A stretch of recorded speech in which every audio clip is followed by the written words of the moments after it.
क्योंकि एक इंटरव्यू, एक रिटन पेपर हो गया, 2 इंटरव्यू हो गए, वहाँ पे वो देख लिया और शायद माइट बी वो बनवा भी सकता है और माइट बी वो नहीं भी बनवा सकता। माइट बी वो आपसे फिर इंडस्ट्री की ये चीज़ें पूछे कि आपने प्रोजेक्ट बनाया है या फ्रेशर हैं, तो आपने मैनेजर राउंड में वो पूछ ले आपसे, छोटा-मोटा लॉजिकली क्वेश्चन पूछ ले, रीजनिंग पूछ ले कि आप कितना सोच पा रहे हो। टेस्ट केस की प्रायोरिटी ये थी, ये बग निकाला इसकी प्रायोरिटी ये थी, सिवियरिटी ये थी क्योंकि ये इम्पोर्टेंट है, यूजर को इम्पैक्ट कर सकता है।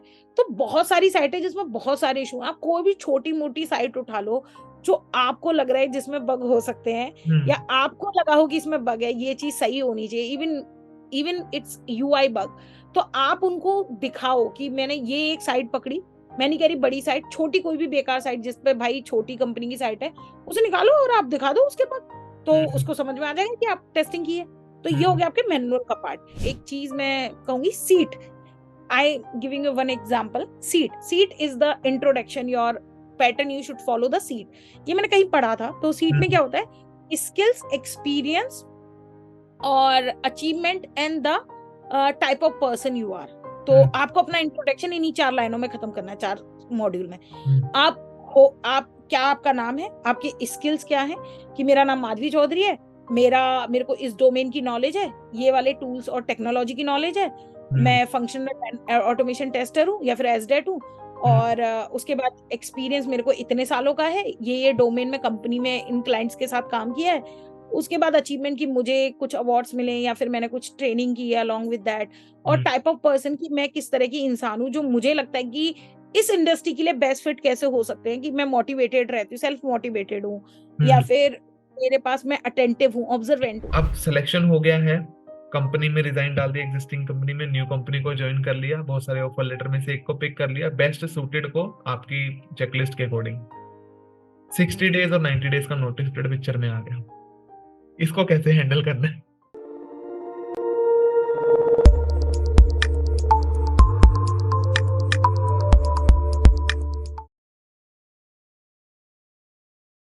Hi Madhvi, first of all a very warm welcome to my channel that is Salesforce Testing. Hi, how are you? I am very good, बहुत अच्छी हूँ मैं, और थैंक यू, बहुत बहुत धन्यवाद आपका कि आपने मुझे यहाँ इनवाइट किया अपने विचार रखने के लिए। ये मेरे लिए बहुत बहुत ही महत्वपूर्ण है, ये समथिंग जो मैं बहुत टाइम से करना चाह रही थी। Thank you so much.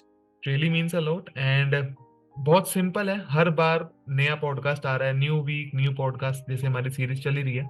आज का पॉडकास्ट का डिस्क्लेमर ऑडियंस को हमेशा की तरह कि आज किस चीज पे बात होने वाली है, क्या एजेंडा है। आज का पॉडकास्ट का एजेंडा ना बहुत सिंपल है। बहुत क्वेरीज आ रही थी कि ना सॉफ्टवेयर टेस्टिंग इंटरव्यू प्रोसेस क्या होता है, कि अगर मैं रिजेक्ट कहाँ हो रहा है कैंडिडेट, अगर सेलेक्ट भी हो रहा है तो आखिरी राउंड में एचआर बोल देता है कि नहीं अभी फ्रीज हो गई हैं चीजें, भी हम नहीं आगे कंटिन्यू कर सकते। तो बहुत सारे चैलेंजेस आते हैं, और कभी कभी सबसे बड़ा चैलेंज तो ये होता है कि सॉफ्टवेयर के जो टेस्टिंग इंटरव्यू हैं, हम सिर्फ रिज्यूमे दे देते हैं, उसके बाद कोई जवाब ही नहीं आता। तो जब हमारा पहला फेस ही नहीं क्लियर हुआ तो हम ऑफर लेटर की उम्मीद भी नहीं रख सकते। So in this podcast we are going to discuss each and every aspect, कि कैसे एक इंटरव्यू प्रोसेस होता है, क्या क्या चीजों का टेक केयर करना चाहिए, कौन कौन सी हर्डल्स आती हैं, अप्लाई करने के क्या टेक्टिक्स हैं, ट्रांजिट कैसे करना है टेस्टिंग में, रिज्यूमे उसके लिए कैसे होगा, बिगनर के लिए क्या होगा, मल्टीपल थिंग्स हैं। सो आज हम पूरे पॉडकास्ट में इसको जानेंगे, और माधवी के एक्सपीरियंस के अकॉर्डिंग, क्योंकि माधवी के पास इसका बहुत रिच एक्सपीरियंस है। बहुत सारे कैंडिडेट्स को उन्होंने हायर भी किया है, इंटरव्यू उनका कंडक्ट करा के, कि किस तरीके से टेस्टिंग में करियर को ग्रो किया जा सकता है। सो माधवी, डायरेक्ट क्वेश्चंस पर जंप नहीं करेंगे, मैं चाहता हूँ कि सबसे पहले आप अपना इंट्रोडक्शन हमारी ऑडियंस को दे दो, ताकि उनको एक बेटर इंसाइट हो जाए। So over to you now. बिल्कुल। तो नमस्कार, मेरा नाम माधवी चौधरी है। मुझे कुछ 12 साल का अनुभव है सॉफ्टवेयर टेस्टिंग लाइन में, और मैंने स्टार्टिंग शायद बहुत ही छोटे से लेवल से की थी, पर जब मैं इस फील्ड में आई, फिर मेरे को कभी नहीं लगा कि मुझे कोई दूसरा फील्ड चेंज करना चाहिए, क्योंकि ये मुझे लगता है कि ये मेरा इनबिल्ट टैलेंट है जो मुझे ठाकुर जी ने दिया है। और इसके बाद जो मैं दूसरी चीज़ें कहना चाहूँगी कि जैसे तुमने कहा कि शायद मुझे बहुत अनुभव है लोगों का इंटरव्यू लेने का और प्रोसेस का, पर मैं कहना चाहूँगी शायद मुझे अनुभव है रिजेक्ट होने का। तो मैं ओके। शायद बेहतर इंसान हूँ अपने अनुभव बताने के लिए कि क्यों हम सबको इंटरव्यू प्रोसेस में क्या-क्या चीज़ें ध्यान रखनी चाहिए, क्योंकि मैं शायद बहुत बार रिजेक्ट हुई हूँ। और आज मैंने जो भी कुछ थोड़ा बहुत अनुभव पाया है, और मुझे लगता है कि हम एक ऐसी पोज़ीशन पे तो हूँ जहाँ पे मैं अगर इंटरव्यू देती हूँ, माइट बी मैं अपने स्किल सेट या किसी वजह से रिजेक्ट हो जाऊँ, पर मैं अपना कुछ ना कुछ छाप उनके ऊपर ज़रूर छोड़ती हूँ कि हाँ, बंदी में कुछ तो है। तो वो वाली चीज़ मैं आप लोगों के साथ शेयर करूँगी और लास्ट में एक ही चीज़ कहूँगी, कोई तुर्रम खा नहीं हूँ, बस मैं हुँ, ऑब्ज़र्व करती हूँ चीज़ों को, जो मुझे लगता है कि एक टेस्टर के लिए बहुत इम्पोर्टेंट है। Being a exactly. ऑब्ज़र्वर, बहुत observant is a one of the quality you should have, कि हमेशा ही होनी चाहिए अगर आप एक हुँ, अच्छा टेस्टर बनना चाहते हो, नो मैटर व्हाट, कि आप एक छोटे से गाँव से आए हो, हुँ, आप हुँ, बहुत ही मेट्रो सिटी से आए हो, टॉप टायर 1 से आए हो, टॉप टायर 2 से, किस सिटी से हुँ। आए हो कोई फ़र्क नहीं पड़ता। बस ऑब्जर्वेंट होने चाहिए। ट्रू, आपने बहुत बढ़िया वर्ड का यूज़ कर लिया ऑब्ज़र्व करने का, तो शुरुआत भी यहीं से करते हैं। एचआर भी हमारा रिज़्यूमे ना ऑब्ज़र्व ही करते हैं सबसे पहले, कि ये एक पर्सन हमारे जेडी के अकॉर्डिंग बैठता है कि नहीं बैठता। ऑल्दो छोटा-सा एक डिस्क्लेमर दे देते हैं कि होता क्या है कि आज के टाइम पे तो फुल स्टैक क्यूए की प्रोफ़ाइल भी आ गई, डेवलपर क्यूए की प्रोफ़ाइल बहुत सारी आती हैं, हम उस पे नहीं जाएँगे, हम सिर्फ़ एक नॉर्मल टेस्टर की प्रोफ़ाइल पे जाएँगे, जिसमें एक एचआर है, जिसने एक जॉब जेडी निकाला है कि वो टेस्टर को नीड है उनको अपनी कंपनी में, प्रोडक्ट सर्विस कोई सी भी कंपनी मान लेते हैं, और गंधर्व नाम का एक कैंडिडेट है जो उस पे अप्लाई करना चाहता है। तो सबसे हुँ, पहले तो उसको अपने रिज्यूमे में क्या-क्या चीज़ों को लिखना चाहिए, उसका एक्सपीरियंस करीब-करीब 4 से 9 साल के बीच में आप कह सकते हो। क्या-क्या चीज़ों को उसको टेक केयर करना है ताकि उसका रिज्यूमे एक बार शॉर्टलिस्ट हो जाए, क्योंकि वो आगे क्रैक सब कुछ कर लेगा। तो मैं यहीं से जानना चाहता हूँ कि सबसे वेरी फर्स्ट स्टेप आपका क्या रहेगा उसको गाइड करने के लिए? ओके। तो मैं ना आपका जैसे आपने 4 से 9 को बताया, मैं इसे ना 3 हिस्सों में डिवाइड करती हूँ। एक तो एकदम ओके। बिल्कुल स्टार्टिंग से आ रहा है बंदा, हुँ, जिसको नहीं पता कि रिज़्यूम कैसे बनाते हैं। एक आप हो जो एक्सपीरियंस हो, हुँ, एक जो काफ़ी सीनियर है थोड़ा-सा। तो हुँ, अब मैं बात करती हूँ एकदम स्टार्टिंग से जो आ रहा है, जिसको कुछ नहीं पता सॉफ्टवेयर है। भई रिज़्यूम ना एक बहुत इम्पोर्टेंट चीज़ है, आज के टाइम में इम्पोर्टेंट है। हुँ, पहले नहीं थी, पहले आप सिर्फ़ अपने टेस्टिंग आप अपनी एजुकेशनल स्किल दिखाते थे, चल जाता था, पर आज के टाइम में ज़रूरी है। तो ठीक है। देखो, अगर आप इतना सा इन्वेस्ट कर सकते हो, थोड़ा-सा इन्वेस्ट कर सकते हो अगर आपको नहीं आता है। पर मैं ये मानती हूँ, ये मेरा मानना है कि अगर एक इंसान इंजीनियर बन रहा है, बीटेक कर रहा है या उसने कोई भी टेक्निकल डिग्री हासिल की है, तो वो इतना काबिल तो है कि वो वर्ड चला सकता है और लिख सकता है। देख के कॉपी तो कर ही सकते हो। अगर तुम चीटिंग भी नहीं कर सकते तो तुमसे घटिया कोई स्टूडेंट नहीं है, पर चीटिंग तुम कर सकते हो। तो बस तुम्हें अपना रिज़्यूम बनाना है, अगर तुम्हें पैसा बिल्कुल वेस्ट नहीं करना है, वहाँ से देखो कि आजकल टेम्पलेट्स बहुत मिल जाते हैं। हुँ, आप उनको देख के अपना टेम्पलेट बनाना शुरू करो, बस फिल करना शुरू करो हुँ, और कन्वर्ट भी कर सकते हो। नाउ अब जैसे आप बिल्कुल स्टार्टिंग में हो, तो भैया अब आपको अपना काम बताना है ना? हुँ, कि मैं क्यों काबिल हूँ।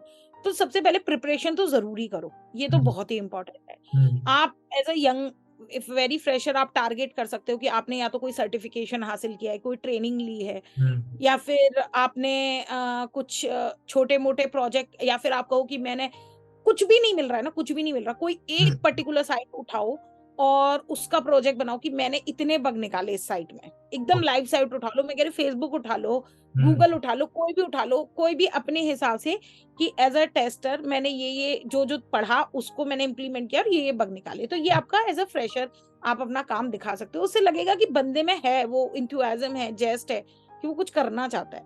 ठीक है। दूसरी चीज़, आप अगर एक्सपीरियंस हो क्योंकि आपको ऑर्गेनाइज़ेशन का एक्सपीरियंस है कि ऑर्गेनाइज़ेशन कैसे काम करती है, तो आप वो अपनी दिनचर्या भी बता सकते हो कि आप कैसे काम करते हो। हुँ, आपके प्रोसेस में क्या-क्या स्टेप्स हैं, क्योंकि हर ऑर्गेनाइज़ेशन का डिफरेंट प्रोसेस होता है, पर आप अपना बताओ, अपने तक सीमित रखो। ठीक है। दूसरी चीज़ जो आपने पढ़ा है उसको कोलैबोरेट कैसे किया और यहाँ इंडस्ट्री में कैसे वो चीज़ें हुँ, आपने सीखी है, वो बता सकते हो। हुँ, अब बहुत ही सीनियर लेवल पे आते हैं तो उसको तो ये सब नहीं पूछेंगे कि शायद टेस्टिंग क्या होती है, पर वो उसके काम हुँ, ही पूछते हैं कि क्या किया है।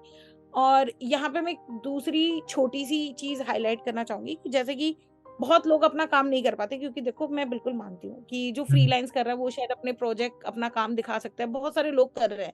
हुँ, आजकल गिटहब के प्रोजेक्ट बनाते हैं and I hats off to them, मैं उनकी तारीफ़ करती हूँ कि वो कुछ कर रहे हैं और पर्सनल अलग से टाइम देके, क्योंकि वो उनके अंदर जेस्ट है। पर अभी यहीं पे मैं आपकी बात करती हूँ कि जैसे कि अब आपके पास टाइम नहीं है, क्योंकि देखो भाई इंडस्ट्री में हुँ, काम होता है और जी, ऐसा नहीं है 9 टू 5 वाली जॉब अब रही नहीं। हुँ, कोई भी आईटी वाली तो it's more than 15 hour, 12 hour और लोगों को 10 घंटे भी लगते हैं, 12 घंटे भी लगते हैं, 15 घंटे भी लगते हैं। कुछ बेचारे 22-22, 20-20 घंटे भी काम कर रहे हैं, जब हुँ, ज़रूरत पड़ रही है। तो आपके पास नहीं है टाइम, पर आपको वहाँ क्या करना है, आप जो भी अपनी इंडस्ट्री का प्रोजेक्ट बना रहे हो, उसको एकदम एकदम घोट के पी जाना है। ओके, कि उसका स्टार्टिंग कहाँ से हो रहा है। उसका एंड कहाँ है, उसका प्रोसेस कहाँ है, पहले आप अपना पूरा प्रोसेस समझो। और ये हम्म। टेस्टर की सबसे बड़ी प्रॉब्लम जो मुझे लगती है कि आपको एक्सेप्शनल कैसे दिखना है, ये एक्सपीरियंस के लिए है ये चीज। ओके। और क्योंकि जो फ्रेशर को तो शायद ये नहीं है, पर मैं ये सोचती हूँ जो थोड़ा भी एक्सपीरियंस कर रहा है उसको स्टैंड आउट कैसे होना है, कि उसको समझना है कि भाई मेरा पूरा प्रोजेक्ट बनता ही कैसे, कि अगर एक प्रोजेक्ट आता है, एक प्रोडक्ट टीम लेके आती है, वो रिक्वायरमेंट बनाती है, फिर हम हम्म। डिसाइड करते हैं सारे लोग, फिर उसके बाद डेवलपर्स डिसाइड वो प्रोडक्ट बनाते हो, उस टाइम में आप टेस्ट केसेस बनाते हो, फिर हम्म। उनको आप कैसे बाइफरगेट करते हो, कैसे अलग अलग करते हो कि ये टेस्ट केस बनने चाहिए। फिर उसके बाद आपका जब टेस्टिंग हो जाता है, फिर आप ये देखो प्रोडक्शन पे कैसे जा रहा है, जेंकिंस के थ्रू जा रहा है, सीआईसीडी के थ्रू जा हाँ। रहा है। छोटी छोटी डेफिनेशन भी पढ़ लोगे ना तो भी बहुत इम्पैक्ट आता है कि भाई हम्म। बहुत ही कम एक्सपीरियंस है पर बंदा ध्यान दे रहा है कि मेरा पूरा प्रोजेक्ट हम्म। फ्रॉम स्क्रैच यहाँ से रिलीज तक कैसे जा रहा है। आपको बस ये देखना है कि जो इसका इन पॉइंट है प्रोजेक्ट का, वो आउट पॉइंट तक आपको स्टेप्स पता होने चाहिए। माइट भी आप उस प्रोसेस में इन्वॉल्व ना हो, कह दो कि मैं उस प्रोसेस में इन्वॉल्व नहीं हूँ, पर आपको पता सब कुछ होना चाहिए, तो वो आपको स्टैंड आउट करता है इंटरव्यू में। हम्म। तो ये मेरा एक परसेप्शन है कि आपको तो रिज्यूम बनाने के लिए आपको अपने प्रोजेक्ट हाईलाइट करो, अपने हम्म। आप सिर्फ उसमें ये बताओ कि ये मेरा नाम है, एड्रेस, जो भी छोटी मोटी चीजें। हम्म। एक छोटी सी समरी बताओ कि कितने साल का एक्सपीरियंस है, किस डोमेन में आपने काम किया है। जी। उसके बाद आप बता सकते हो अपने स्किल सेट की, एक जैसे अ, एक छोटा सा हिंट दे रही हूँ आपको। एक एक थोड़ी बिग समरी होती है आपके बारे में, जैसे हिंदी में आपने पढ़ा होगा कि जब कभी हम अर्थ लिखते थे किसी भी दोहे का, हाँ। तो क्या होता था, पहले छोटा सा सारांश होता था, फिर थोड़ा हम्म। अभावार्थ होता था, फिर अर्थ होता था। तो ये जो बिल्कुल। चीजें हैं सिमिलर आपके रिज्यूम में होनी चाहिए, कि एक छोटी सी समरी दे दी कि ये हम्म। मेरा एक्सपीरियंस है, ये मेरा डोमेन। फिर आप हम्म। बताओगे कि आपने किस किस स्किल पे काम किया है, कि आप रिक्वायरमेंट एनालिसिस, टेस्ट प्लानिंग वगैरह पे हम्म। काम किया है, आपने वेब ऑटोमेशन किया है या फंक्शनल टेस्टिंग की है, तो कौन कौन सी फंक्शनल टेस्टिंग की है आपने, हम्म। एपीआई की है, मोबाइल पे की है कि डेस्कटॉप पे की है, वो सब बताओ। जी। जीरा का आपको एक्सपीरियंस है, एजाइल टेक्नोलॉजी पे आपने काम किया, तो ये सारी चीजें पॉइंटर्स में दिखाओ। सेम ये पॉइंटर्स आप अपने कवर लेटर में भी इंक्लूड कर सकते हो। ये एक मैं बहुत अच्छी चीज बता रही हूँ, आजकल कवर लेटर बहुत मांगते हैं, हम्म। आप इन्हीं पॉइंटर्स को अपने कवर लेटर में डाल सकते हो कि भाई आप दिखा सकते हो कि मैं क्यों इस एप्लीकेशन के लिए काबिल हूँ, कि हम्म। मेरे पास ये स्किल है, इसीलिए मुझे ऐसा लगता है कि मैं इस पोजीशन के लिए एलिजिबल हूँ, मैं काबिल हूँ कि आप मुझे लें, इस चीज के लिए एक मौका दें इंटरव्यू देने का। हम्म। फिर उसके बाद आ जाते हैं आपके स्किल्स, वेरी बुलेट पॉइंट्स की आपने किस किस चीज पे काम किया है, फंक्शनल किया है तो हम्म। आपने एपीआई, मैनुअल और जीरा, ये सारे जितने भी टूल्स एंड टेक्नोलॉजी पे आप वर्क करते हैं आप हम्म। वो बताइए। अगर आप ऑटोमेशन में तो आपने कौन कौन सा ऑटोमेशन कर रखा है, वेब, मोबाइल, और कौन से टूल्स यूज किए हैं, जी। आपने कौन सी टेक्नोलॉजी यूज की है। क्योंकि देखो अगर मैं एक नॉर्मल फंक्शनल टेस्टर भी आज के टाइम में ये कहना मुझे कि नहीं भैया मेरे को ज्यादा नहीं पता, मैं तो मैनुअल टेस्टर हूँ, नो, आप गलत कह रहे हैं। आप बहुत टूल यूज करते हो जिन्हें आप हम्म। हाईलाइट कर सकते हो, जो आज के टाइम में एक बहुत इंपॉर्टेंट स्किल है। जीरा बहुत इंपॉर्टेंट स्किल है, पोस्टमैन बहुत इंपॉर्टेंट स्किल है। इवन आप पोस्टमैन में अपना जो बेसिक मैंने लोगों को देखा है ना, मैं हम्म। कहती हूँ आप पोस्टमैन से भी ऑटोमेशन स्टार्ट कर सकते हो, जो आज हाँ। के लोग नहीं करते। अगर कुछ नहीं हो रहा क्योंकि आप नहीं कर रहे हो, पर हम्म। होता है। हम्म। और उसके बाद आप ये दिखा सकते हो कि आपके एक्सपीरियंस क्या है इस करंट कंपनी में। अब ये भी एक चैलेंज होता है रिज्यूम में कि भाई रिज्यूम छोटा भी रखना है। तो आपका हम्म। कम एक्सपीरियंस है तो आप बता दो कि मैंने अपनी ट्रेनिंग की थी या अपना कोई प्रोजेक्ट अपने से किया, तो मैंने उसमें क्या बग निकाले, कि ये पर्टिकुलर मॉड्यूल्स मैंने चेक किए थे। फिर वो उसी मॉड्यूल पे आपसे क्वेश्चन पूछेगा कि हम्म। ठीक है भाई तूने फेसबुक किया, लॉगिन किया, रजिस्ट्रेशन किया, अब मैं तूने कौन कौन से टेस्ट केसेस किए थे, तो वो चीज जी। मैं आपसे पूछ सकती हूँ एज ए फ्रेशर। एक्सपीरियंस हो तो अपने प्रोजेक्ट में आप हाईलाइट कर सकते हो कि इन हम्म। इन स्किल्स पे काम किया, कि एपीआई पे काम किया, मोबाइल पे काम किया, इस वाली कंपनी में, हम्म। इस वाली कंपनी में डेस्कटॉप पे काम किया है, ये स्किल्स की हैं, और ओके। अपना वो बस बता के खत्म कर सकते हो। ये I think this is enough information in your resume.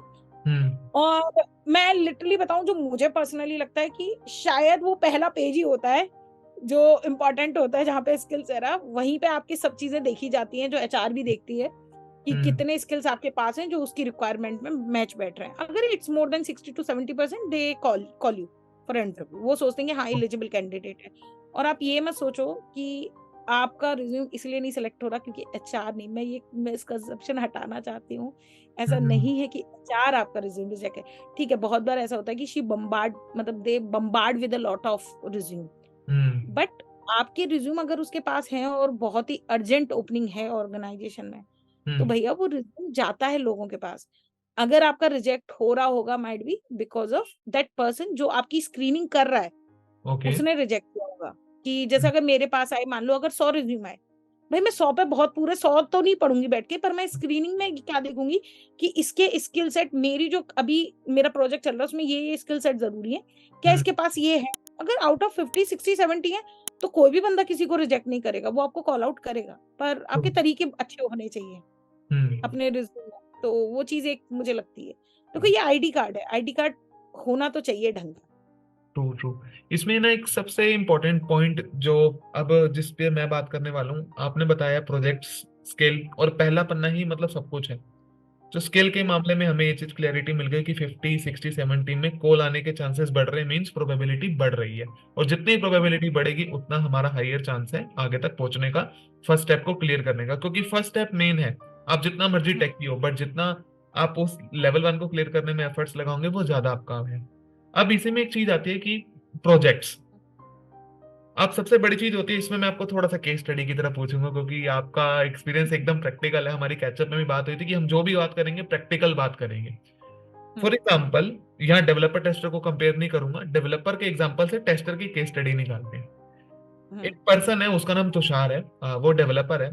अब उसके पास लिंक्डइन पर भी दिखाने के लिए ना, मान लो फ्रंट एंड डेवलपर है, उसने रिएक्ट के थ्रू फेसबुक का रेप्लिका बना के एकदम छाप दिया, मैंने ये बनाया वो बनाया, कुछ भी करके दे दिया। देखो उसके पास एक प्रोजेक्ट भी तैयार हो गया कि उसने बना लिया उसके जैसा, उसने खुद का ही बना लिया, टेक स्टैक तो उसके पास समझ आ गया क्या करना है, बट उसको एक्सप्लेन करना भी आता है कि उसने ये बता दिया कि ये मेरा फ्रंट एंड पे ये स्टैक था, सब कुछ था, HTML CSS सब कुछ हो गया। अब देख रहे हो कि उसके पास कितनी चीजें आ गई, रोल्स पता चल गए, उसकी रिस्पॉन्सिबिलिटी क्या है, रेफरल मिल गया, किसको बना रहे, सब कुछ हो गया। बट अब टेस्टर की बात करें, how to explain your project as a test engineer, ये सबसे इंपॉर्टेंट पॉइंट है। इसके ऊपर मैं आपको पूरा जानना चाहता हूँ व्यू क्या है। Okay, so let's talk about, हम पहले दो टेस्टर में डिवाइड करते हैं, एक है फंक्शनल टेस्टर, एक है ऑटोमेशन टेस्ट। हाँ। ठीक है, अब इनमें भी तीन तरह के टेस्टर्स होते हैं कि एक एकदम स्टार्टिंग है, एक एकदम थोड़ा एक्सपीरियंस के साथ है, एक सीनियर एक्सपीरियंस बिल्कुल है। है। तो अब आ जाते हैं बिल्कुल मैनुअल टेस्टर भी। अब तुम कैसे बताओगे कि भाई मैंने ये प्रोजेक्ट किया है, मुझे ये आता है और ये मैंने सीखा। तो देखो आज के टाइम में ना एपीआई टेस्टिंग फंक्शनल में आती है ना, जो पहली पोस्ट में से हिट करते हो, क्या आपको वो चीज भी आती है ना, क्या आपने वो चीज सीखी है कि उसको कैसे करते हैं, उसकी रिक्वेस्ट क्या होती है, उसका रिस्पांस कोड क्या होता है। ये सब आपको क्या करना है, आपको कुछ नहीं करना है। देखो मार्केट में ना अगर आप ढूंढने जाओगे तो आपको एपीआई भी मिल जाएंगी, ओपन एपीआई, जिनको आप हिट करके डायरेक्टली चेक कर सकते हो। क्योंकि जब मैं एक ऑटोमेशन का प्रोजेक्ट था और मुझे लोगों को दिखाना था एक डेमो, तो मुझे मिल गई थी, वो ट्विटर की मिल गई थी, और तो छोड़ो, मुझे ट्विटर की मिल गई थी, है ना। तो आप उससे समझा सकते हो।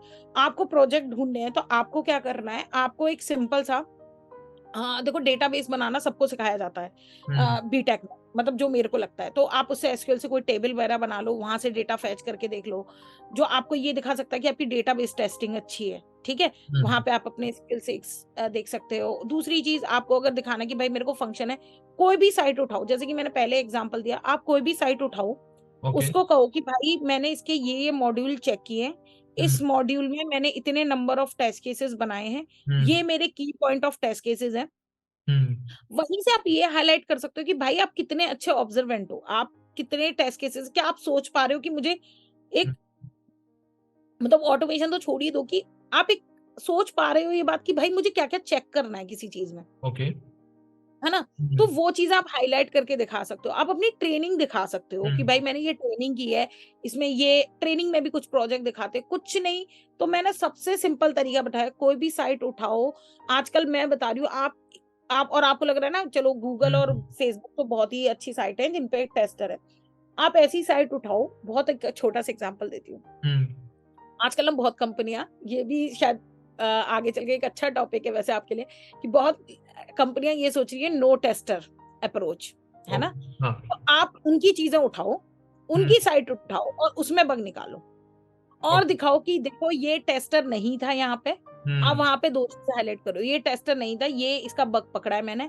तो आप वहां पे दो चीज हाईलाइट करो कि एक तो टेस्टर क्यों जरूरी है, सेकंड बिल्कुल। पॉइंट इज दैट कि आपने वो ऑब्जर्वेंट है कि आपके पास मौके नहीं थे पर आपने खुद अपने मौके बनाए हैं, वो आपके लिए बहुत इंपॉर्टेंट है। जी। ये एज अ मैनुअल टेस्ट मैं बता रही हूँ। फिर आपके बाद आ जाते हैं, आप सर्टिफिकेशन हासिल करो कि देखो मैंने पढ़ा है कि कौन कौन सी टेस्टिंग होती है, हुँ, और उस टेस्टिंग को ऐसे दिखाओ कि ये वाली टेस्टिंग जब मैंने पढ़ी तो यहाँ पे मैंने ये टेस्टिंग की। हुँ, क्योंकि स्मोक, सैनिटी और रिग्रेशन, देखो रिग्रेशन बड़ा पार्ट है, स्मोक बहुत ही छोटा पार्ट है, सैनिटी मिडल पार्ट है। आप हुँ, उन्हें बताओ कि मैंने रिग्रेशन में इतने टेस्ट केस रखे, सैनिटी में इतने रखे, स्मोक में इतने रखे, तो वो बंदा भी कोरिलेट कर पाएगा ना कि ठीक है भाई, आप इतनी नॉलेज तो लेके आ रहे हो ऑर्गेनाइजेशन में कि आप बेसिक कंसेप्ट क्लियर है आपके टेस्टिंग को हुँ, लेके, है ओके। ना?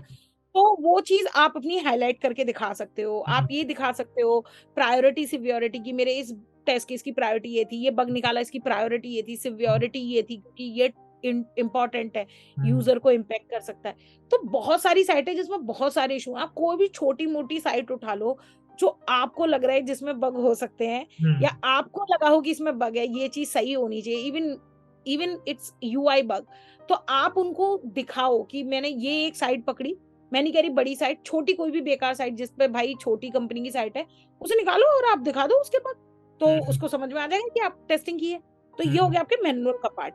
फिर हुँ, आप पोस्टमैन से एपीआई वगैरह हिट करना सीख सकते हो, हुँ, जीरा देख सकते हो, जीरा की वीडियोज़ आजकल तो आपके पास इतना, देखो एक टाइम था जब कुछ नहीं था। हुँ, हमारा टाइम तो फिर भी ऐसा आ चुका है कि सब कुछ यूट्यूब पे एक्सेस है। आप देखो, जाओ वीडियो, वो आपको इवन तरीका भी बताएँगे कि फ्री में आप कैसे देख सकते हो वो चीज़ें, तो कैसे एक्सेस कर सकते हो। हुँ, और मैं कभी किसी को राय नहीं देती पैसा खर्च करो। पहले सीखो, यूट्यूब देखो, फालतू के हुँ, रील देखते हो ना दिन में 36 बार, कम से कम उन 36 रील की जगह एक यूट्यूब वीडियो पकड़ोगे ना दिन की, तो आप बहुत कुछ सीख जाओगे। ऐसे ही इसके बाद आ जाते हैं आपके ऑटोमेशन में, अब उनको प्रोजेक्ट दिखाना होता है। हाँ, बहुत सारी ऑर्गनाइज़ेशन आजकल माँगती भी हैं कि आप अपना गिटहब का हमें वो दो कमिट। मैं तुम्हें बता रही हूँ, मैं वो लड़की हूँ जिसने शायद आज तक कोई प्रोजेक्ट नहीं दिखाया, क्योंकि मैं बनाने में विश्वास ही नहीं रखती, मैं नहीं बनाती ऑटोमेशन का हुँ, प्रोजेक्ट।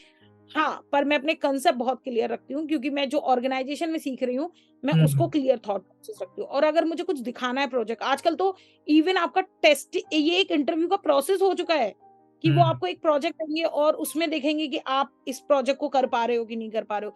मेरा ओके। एक जगह इंटरव्यू, मैंने सिर्फ ये चलता ही रहा, वो कह रहे हैं कि प्रोजेक्ट कर दो, मैं कहा मैं नहीं करूँगी, क्योंकि हुँ, मेरे पे इतना टाइम नहीं है कि मैं आपका प्रोजेक्ट कंप्लीट करूँ। मेरे पास हुँ, मेरा ऑफिस भी है, मैं आपका प्रोजेक्ट नहीं कर सकती। हुँ, अगर आपको लगता है कि मेरे 12 साल के एक्सपीरियंस के बाद भी हुँ, मैं आपके इंटरव्यू के काबिल नहीं हूँ, तो हुँ, फिर वो आप, अगर को लग रहा है कि वो प्रोजेक्ट करके अगर आपको दिखेगा, तो वो तो मैं किसी से भी कह के बनवा सकती हूँ। ट्रू। नहीं करूँगी मैं। हुँ, मैं तो मेरे को वो नहीं दिखाना है, मुझे दिखाना है कि भाई मेरे को एक इंडस्ट्री में एक्सपीरियंस है। आप सामने फ्रंट टू फ्रंट बात कीजिए, तब देखिए कि मुझ में एक्सपीरियंस है कि नहीं। मैं ओके। अपनी चीज़ बता पा रही हूँ कि नहीं। हुँ, अब उसके बाद आ जाता है कि लोग क्या करते हैं कि प्रोजेक्ट है, अब प्रोजेक्ट भी लोग समझ नहीं पाते। मैं हुँ, कह रही हूँ आप सबसे पहले ना जब भी कोई प्रोजेक्ट बनाओ, उसका ना डायग्राम बनाओ। और इसका बहुत अच्छा रेफरेंस देती हूँ अपना प्रोजेक्ट कैसे एक्सप्लेन करते हैं। हुँ, मैं अभी थैंक यू कहना चाहूँगी नवीन ऑटोमेशन लैब का। हुँ, नवीन ने मेरी इसमें बहुत हेल्प की थी कि हाउ टू प्रेज़ेंट। तो उनकी एक वीडियो है जिसमें वो अपना बताते हैं कि आपका पूरा स्ट्रक्चर कैसा है। हुँ, मैंने ठीक वैसे ही इसी चीज़ को सीख के एक स्ट्रक्चर तैयार किया, कि हुँ, जब भी एक कॉमन स्ट्रक्चर तैयार किया कि मेरे प्रोजेक्ट कैसे होते हैं, मैं अपना टेस्टिंग ऑटोमेशन फ्रेमवर्क कैसे बनाती हूँ। फिर ओके। उसमें अपने रोल आप उस हिसाब से दिखा सकते हो कि मेरा रोल किस-किस जगह पे है। हुँ, तो वो सामने वाले बंदे को दिखेगा ज़्यादा, तो वो समझ पाएगा। आप अगर उसे 100 बातें बोल दो कि मैं इस क्लास पे काम करता हूँ, ये टेस्ट ऐड करता हूँ, पेज ऐड करता हूँ, नहीं ये नहीं होगा। और अगर आपको एक्सप्लेन करना है वर्बली, आप डायग्राम नहीं बना सकते, तो देन मेक इट स्टेप, कि भाई आपका वेब का है, एपीआई का ऑटोमेशन है कि मोबाइल का है। फिर हुँ, आपने कौन-सा डिज़ाइन, कौन-कौन से डिज़ाइन पैटर्न यूज़ किए हैं, कि पेज ऑब्जेक्ट मॉडल नॉर्मली आजकल यूज़ होता है।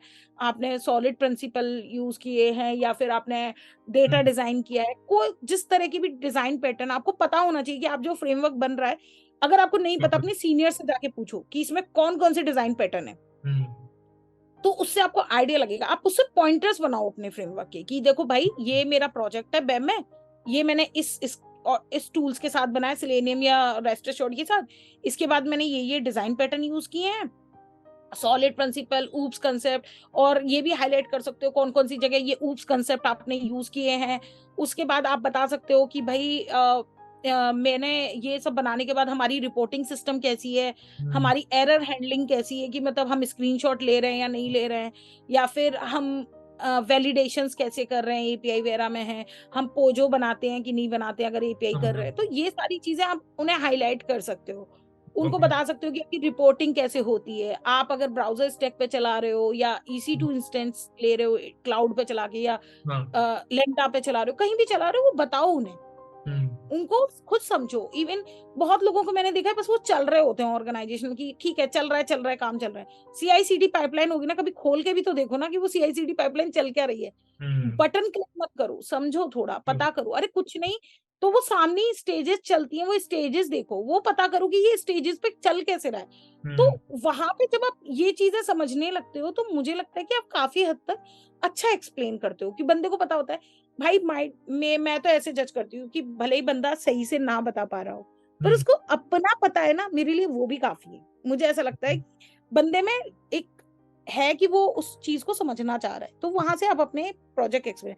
तो मेरा बेस्ट सजेशन, अगर वन लाइनर आप कहोगे अपने प्रोजेक्ट कैसे बताने, जी, तो please make it a pointers. Hmm, आप कुछ 10-12 पॉइंटर बताओ, क्योंकि देखो सारे तो वो भी सुनने नहीं बैठा है। हम्म, 10-12 की हाईलाइटेड पॉइंटर बताओ कि ये इसका ऑटोमेशन है, ये वाला टूल यूज किया है, ये हम्म, डिजाइन पैटर्न यूज किया है, ये प्रिंसिपल्स यूज किए हैं, ये कहाँ कहाँ यूज किए, वो भी थोड़ा सा हाईलाइट कर सकते हो।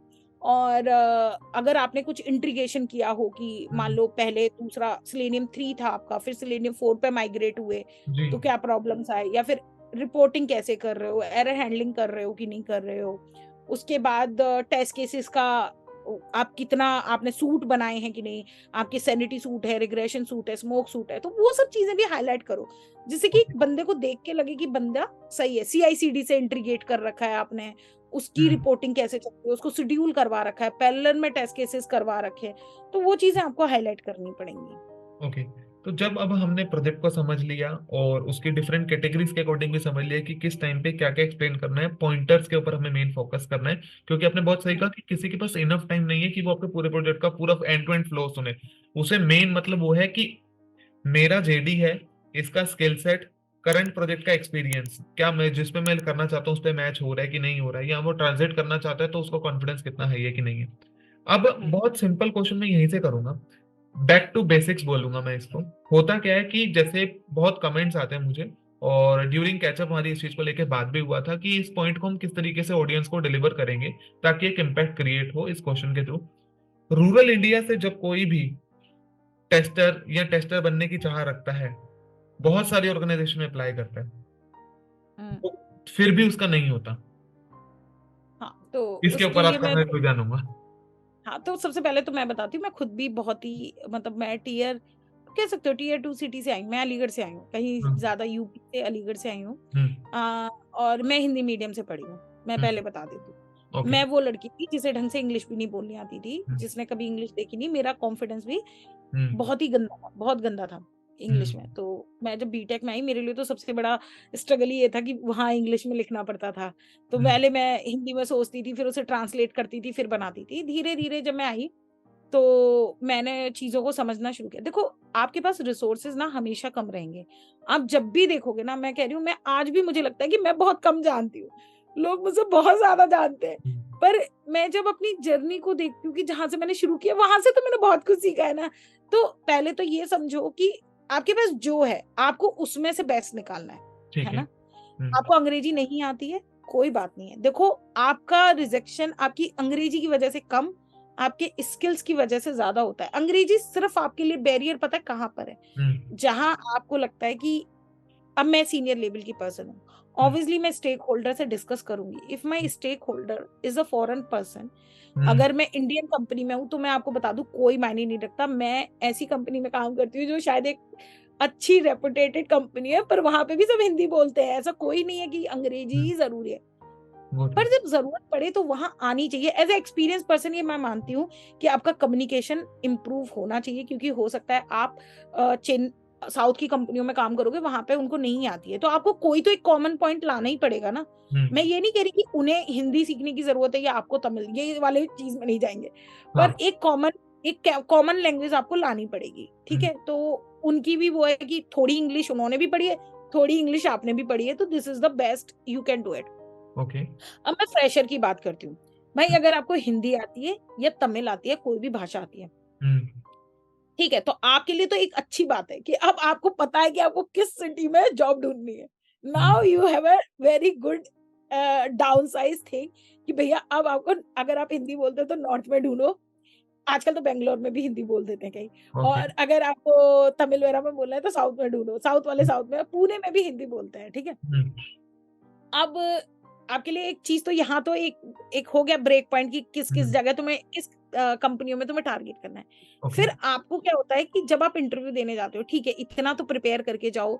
इतना तो मुझे लगता है कि आप अगर बीटेक कर रहे हो तो आप अपना इंट्रोडक्शन तैयार करके जाओ, और उसकी प्रैक्टिस मैं बताती हूँ कहाँ से होती है। मैं जानती हूँ वो हेजिटेशन होता है, तो please start watching English movie. ना समझ में आए, भाड़ में जाए, पर देखना शुरू करो और उसको रिपीट करना शुरू करो, वहां से वर्ड स्केच करना शुरू करो। ओके। मैं लिटरली बता रही हूँ, मेरा वो ये मेरे साथ श्रीदेवी वाला कांड हुआ था, जो एक उसकी इंग्लिश मूवी थी। मैंने अपना पहला जजमेंट वर्ड भी मैंने भी इंग्लिश मूवी से सीखा था। Okay. You are very judgement, तो वो चीज मैंने वहीं से सीखी थी, मैंने भी उसकी तरह। और तो आपको क्या करना है, वो देखोगे तो आप नए नए वर्ड सीखोगे। और धीरे धीरे आपको क्या करना है अपनी स्टार्टिंग में ही, क्योंकि देखो अगर फ्रेशर हो तो एकदम बल्ला टाइम है, खूब प्रैक्टिस करो, पकड़ पकड़ के बैठो, मम्मी को पकड़ के बैठो, पापा को, चाहे समझ में आए ना समझ में आए, पकड़ के बैठो, प्रैक्टिस करो। एंड देन स्टार्ट अपना इंट्रोडक्शन ऐसा बनाओ कि ओके। मेरा नाम माधवी चौधरी है इंग्लिश में, मेरे को और देखो एक चीज मैं कहूंगी, seat, I giving you one example. Seat is the introduction, your pattern, you should follow the seat. ये मैंने कहीं पढ़ा था, तो सीट में क्या होता है, स्किल्स, एक्सपीरियंस और achievement and the type of person you are. तो आपको अपना इंट्रोडक्शन इन्हीं 4 लाइनों में खत्म करना है, 4 मॉड्यूल में। आप हो, आप क्या, आपका नाम है, आपके स्किल्स क्या हैं, कि मेरा नाम माधवी चौधरी है, मेरे को इस डोमेन की नॉलेज है, ये वाले टूल्स और टेक्नोलॉजी की नॉलेज है, मैं फंक्शनल ऑटोमेशन टेस्टर हूँ या फिर एसडेट हूँ, और उसके बाद एक्सपीरियंस मेरे को इतने सालों का है, ये डोमेन में कंपनी में इन क्लाइंट्स के साथ काम किया है। उसके बाद अचीवमेंट की मुझे कुछ अवार्ड्स मिले या फिर मैंने कुछ ट्रेनिंग की है अलोंग विद दैट। और टाइप ऑफ पर्सन की मैं किस तरह की इंसान हूँ, जो मुझे लगता है कि इस इंडस्ट्री के लिए बेस्ट फिट कैसे हो सकते हैं, कि मैं मोटिवेटेड रहती हूँ, सेल्फ मोटिवेटेड हूँ, या फिर मेरे पास मैं अटेंटिव हूँ, ऑब्जर्वेंट हूँ। तो ये सारी चीजें आप दिखा सकते हो, वो तो आप खुद पता। तो ये तुम्हें सिर्फ 4 मॉड्यूल में अपना इंट्रोडक्शन तैयार करना है, और आप अच्छा कर सकते हो ये बनाने के लिए। बस वहीं तक अंग्रेजी जरूरत होती है स्टार्टिंग का, वहीं पे वो आपका कम्युनिकेशन जज कर लेता है, उसके बाद नहीं करता। और मैं आपको बताती हूँ, जब आप पढ़ना शुरू करते हो स्मोक टेस्टिंग या कुछ, वो सब इंग्लिश में ही होता है, तो आप मानो ना मानो उस टाइम में वो वही निकलता है। यस। आप इंग्लिश बोल लो, मैं नहीं कह रही कि आप बहुत अच्छा, आपको हिंदी बोलनी है या अंग्रेजी बोलनी है। जब आप इंग्लिश में भी बोल रहे हो ना, फुल कॉन्फिडेंस के साथ बोलो, जैसे मैं बोल रही हूँ अभी। मुझे कोई मैटर नहीं करता कि मुझे क्या जज कर रहा है, मैं अपनी बात कन्वे, आपको बस ये देखना है कि मुझे अपनी बात इस बंदे तक कैसे कन्वे करनी है। नो मैटर व्हाट, अगर उसे नहीं समझ में आएगी, वो खुद टोकेगा तुम्हें कि भैया मुझे नहीं समझ में आ रहा है, प्लीज मेरे लिए ट्रांसलेट कर दो, है ना। और अगर उसे समझ में आ रहा होगा, वो समझ जाएगा। और जो बंदा इंटरव्यू लेने बैठा है ना, वो भी इतना अंधा नहीं है, उसे भी भैया बंदा काम करवाना है, उसे अंग्रेजी का टीचर चाहिए होता तो वो अंग्रेजी के टीचर हायर कर लेता, हमें ना रखता। उसके लिए उसके बंदे हैं। आपने देखा होगा स्टेक होल्डर से बात करने के लिए मैनेजर्स होते हैं जो कम्युनिकेट करते हैं। जी। आपका तो नंबर भी नहीं आएगा कहीं कि आपको बात कर, तो आप ये चिंता बिल्कुल भूल जाओ कि भाई अंग्रेजी आनी चाहिए, नहीं, स्किल आनी चाहिए। सबसे पहले जो जो कोर चीज है वो तो सीखो। स्किल्स तो बहुत छोटी चीज है, और मुझे लगता है इतना तो आप कर ही लोगे। इतना कॉन्फिडेंस तो खुद में भी रखो गॉट इट। कि इतने खराब इंसान तो आप नहीं हो सकते। आपने बीटेक कर ली, अगर आपकी बैकें लगी, आपने वहां से भी पास कर लिया है, तो इतना तो कर ही लोगे, एक इंट्रोडक्शन तो दे ही लोगे। तो इतना टेंशन नहीं लेना उस चीज पे, अपने स्किल्स पे ध्यान दो। ये फॉर एक्सपीरियंस, जो बहुत ही अर्ली जॉइनर है उनके लिए बता रही हूँ। और एक्सपीरियंस वाले लोगों के लिए इतना प्रॉब्लम होता नहीं, क्योंकि उन्हें लगता है कि भाई बंदे को इंडस्ट्री का काम तो है ही, आता है, बस मुझे काम से मतलब है, उसकी अंग्रेजी से, भाषा से कोई मतलब नहीं है। ओके। तो माधवी, अभी तक जिसने बहुत चीजों के बारे में डिस्कशन कर लिया कि रिज्यूमे हमारा बन गया है, और गॉड की ब्लेसिंग से हमारा सिलेक्ट भी हो गया, लेकिन अब प्रॉब्लम तो ये होती है कि हम आखिरी राउंड तक भी पहुंच गए हैं, और मैनेजरियल राउंड से पहले 15-20 दिन का वेटिंग पीरियड आ गया। बहुत ये तो बिल्कुल एक जायज एक केस स्टडी है। तो यहाँ पर एक वर्ड अपने अपना उभर के आता है जिसे हम प्रोफेशनल या कॉर्पोरेट भाषा में बोलते हैं, फॉलो अप लिया कि नहीं लिया। तो ये उसके ऊपर आपका क्या व्यू है, क्योंकि ये कभी कभी ऐसी चीज डेस्पो भी शो करती है कैंडिडेट के लिए कि क्या वो काउंटर ऑफर वाला भी गेम आगे चल रही है, वो यहाँ से उठा के दूसरा भी कर सकता है, बहुत सारे प्रोस एंड कॉन्स वाली चीजें। तो मैं यहाँ पर आपके पूरे ऑप्शंस इसके ऊपर ओपिनियन जानना चाहता हूँ कि आपका क्या ओपिनियन है इस पर्टिकुलर पॉइंट्स के ऊपर। ओके। सो मैं यहाँ पे कुछ चीजें पॉइंट्स के हिसाब से हाईलाइट करूंगी। जी जी। पहली बात, ऐसा नहीं है कि सिर्फ आप ऑफर ले रहे हो, हम्म कंपनी भी कैंडिडेट को इंटरव्यू कर रहे हैं। तो हम्म। आपके पास भले ही कम ऑप्शन हो, कंपनी के पास बहुत ऑप्शन है गॉट जॉब इट। लेने के लिए। तो हम्म पहली चीज आपको ये भी समझनी पड़ेगी कि सेम टाइम पे हम्म आपके साथ से बहुत लोग इंटरव्यू दे रहे हैं, आपको अपने इंटरव्यू में स्टैंड आउट होना है, ठीक है। एक चीज ये हो गई। दूसरी चीज, जब भी आपके इंटरव्यू प्रोसेस में टाइम वेटिंग आ रहा है या एचआर की तरफ से या किसी भी तरफ से, तो हम्म। आप समझ लीजिए कि आप में और दूसरे इंसान में कंपैरिजन किया जा रहा है कि ओके। कौन सा बेहतर है, हम्म कि किसका पैकेज कम है, किसका ज्यादा है। पर हम्म आपको क्या करना है, वहां पे पैकेज कम करने से आपका नहीं होगा कि नहीं हम्म नहीं मैं तो कम पैकेज पे भी आ जाऊंगा, ऐसा नहीं करना है। ये डेस्पोनेशन, ये चिंदी चोरी है एक तरह हम्म की। तो आपको क्या करना है, आप चाहे अपने अपने बिलीव पे रहिए कि मैं इतना ही पैकेज मांग रहा हूँ, हम्म पर आपको वो चीज अपने इंटरव्यू में ध्यान रखनी है कि आप क्या इम्पैक्ट छोड़ के जा रहे हैं उस मोमेंट ऑफ द टाइम, उस हम्म इंटरव्यूअर पे। कि जब वो बंदा छोड़ के जा रहा है ना, मैं आपको एक बहुत छोटा सा एक चीज बताती हूँ हम्म। कि कैसे आप इम्पैक्ट छोड़ सकते हैं। मतलब जी। एक छोटा एग्जांपल दे रही हूँ, बस एक दो एग्जांपल दे रही हाँ हूँ। हाँ। One, how polite you are, मतलब व्हेन, जब आप अपने क्वेश्चन आंसर दे रहे हो तो आपने बहुत ही ईमानदारी, ऑनेस्टी दिखाई उस मोमेंट ऑफ द टाइम। हम्म दूसरी चीज ये है कि आप पोलाइट हो, आप इंटरेक्टिव हो उस टाइम में, उसको लग रहा है कि जब वो आपसे बात कर रहा है, वो भले ही हो ना हो, पर आप इंटरेक्टिव होने चाहिए। हम्म आपको उसे इन्वॉल्व करना है अपने इंटरव्यू में, आपको इवन क्लियरिटी पूछनी चाहिए। बहुत लोग इंटरव्यू में सिर्फ आंसर देने पे विश्वास रखते हैं, नहीं, आप उससे पूछो। अगर हम्म आपको लग रहा है कि आपके आंसर देने के बाद वो थोड़ा सा ऐसा लग रहा है कि उसको समझ भी नहीं आ रहा कि आप क्या बोल रहे हो, तो आप इमीडिएटली रुको और कहो कि शायद माइट भी मैं नहीं समझ पाया आपका क्वेश्चन, कि आप दोबारा रिपीट करेंगे और आप मुझे डायरेक्शन दे पाएंगे कि आपको किस डायरेक्शन में आप मुझसे क्वेश्चन पूछ रहे हैं। So hmm. Might be I give the answer कि जो आपको सुनना है अभी, मतलब जो आप सुनना चाह रहे हो, एक तरह का ये वो पॉइंट है। समझा। थर्ड चीज होती है कि जब आप सीनियर लेवल पे आते हो, ये तो मैंने आपको बता दिया, बहुत ही ये फ्रेशर और जूनियर लेवल पे भी आप ध्यान रख सकते हो। अब आते हैं बहुत ही सीनियर लेवल पे। मैं अगर मुझे इंटरव्यू देना है तो स्टैंड आउट कैसे होना है, हम्म। जब आप कोई भी ऑटोमेशन में बोल रहे हो, आप कोई भी टूल्स एंड टेक्नोलॉजी यूज कर रहे हो या ओपन जार लाइब्रेरी यूज कर रहे हो, सिलेनियम रहा, रेस्ट एश्योर्ड रहा, ओके। क्या आपने कभी खोल के देखा है कि वो कैसे है? हम्म कभी खोल के देखते हो कि कौन सी क्लास है, कौन सा इंटरफेस है, हम्म कौन किसका मेथड है, कहाँ से लिया है? बस यूज किए जा रहे हो, कुछ देख ही नहीं रहे हो। अरे हम्म चीट सीट से पढ़ के ना, थोड़े जूनियर और वो पास हो सकते हैं इंटरव्यू में, आप नहीं पास हो सकते सीनियर, क्योंकि हम्म। आपको पता होना चाहिए, ये आपकी ड्यूटी है। जी। आपको पता होना चाहिए हम्म कि फाइंड एलिमेंट्स किसका मेथड है, कि वो हम्म इंटरफेस का मेथड है, कि वो किसी क्लास का मेथड है, हम्म कितने इंटरफेस है, इंटरफेस एक्सटेंड कर, ये छोटी छोटी चीजों पे आपको ध्यान देना बहुत जरूरी है। तो हम्म वहां पे आप स्टैंड आउट हो सकते हो।